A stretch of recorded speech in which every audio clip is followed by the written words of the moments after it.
Well, the Alabama Cooperative Extension System, I've said this many times, is one of the secrets and treasures of the state of Alabama. And Gary Gray is with us. And I've got, Gary, I just love your title. Regional Extension Agent 3, Commercial, Horticultural, Central West Alabama, and the Black Belt. It's a mouthful. Yeah. So I'm just going to put this in my pocket here for a while and think about it. But let's talk about stuff that you do, because, you know, everything here, and thank you for bringing me this, like it gives me something to go by.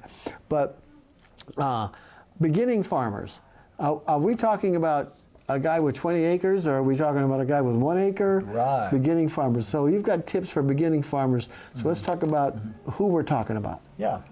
In recent years, Bob, there's been a lot of interest in locally grown produce. People are interested in buying local products, that sort of thing. Yeah. And as a result of that increase in interest, and there's been increased opportunity for people to grow and sell produce. So Right. some people may be as small as a gardener, may actually produce in a large garden. They may produce enough food that they have surplus they could sell. Well, there's opportunities, because we have markets all over the state looking for farmers.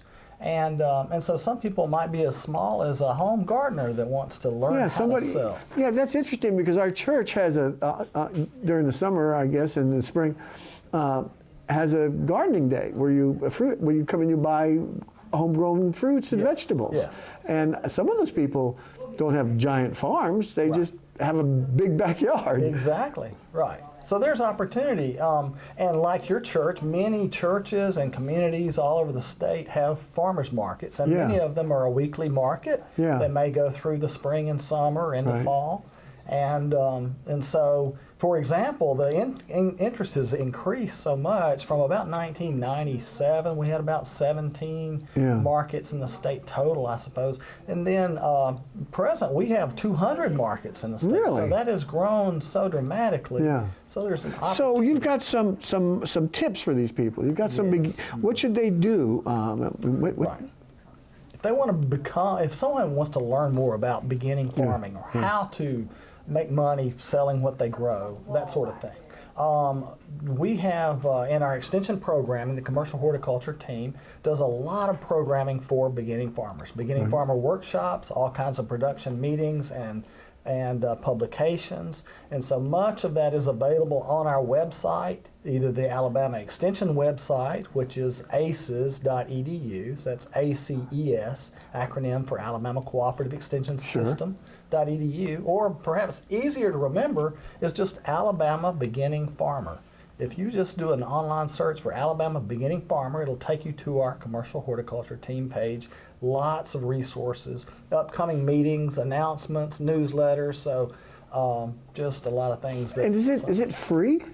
All of this is free. Occasionally there may be a meeting that you would pay a registration fee that would cover your lunch or something like that. But most of these things are free. Sometimes the Beginning Farmer Series may be offered in a county. And I just did one in Sinclair County just recently.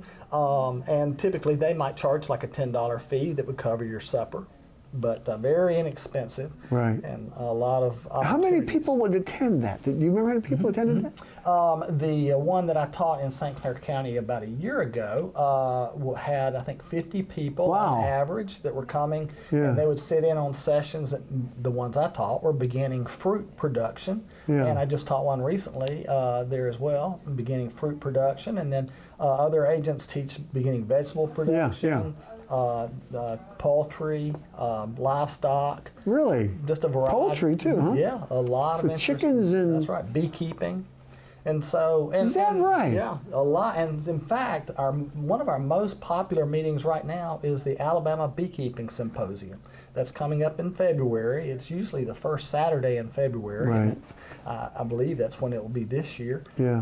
But that usually has about 600 people that come to that meeting. To learn how to... Because bees are kind of weaning or something. We don't have enough bees. And that may be part of the interest and why more and more people are interested, but there is a lot of interest in beekeeping. Yeah. Wow. And so, that sounds like a fascinating position that you have. And so for the beginning farmer, someone who's never done it before, you can take them from zero to profit? Yeah, that's right. How many years does it take? Well, it has a lot to do with the person, their work ethic. Right. Farming is hard work. Yeah. But for someone who loves it, if you enjoy gardening, that sort of thing, Yeah. then there's a lot of opportunity there. Well, thanks so much, Gary. So if you're thinking about farming and you're just thinking about it, if you maybe have a very large backyard, maybe you don't have 20 acres or 5 acres, even 1 acre. Maybe you got just a big backyard. You want to take a portion of it that you don't have to cut anymore, and begin farming and growing vegetables and fruits. And it's all the information is free, aces.edu.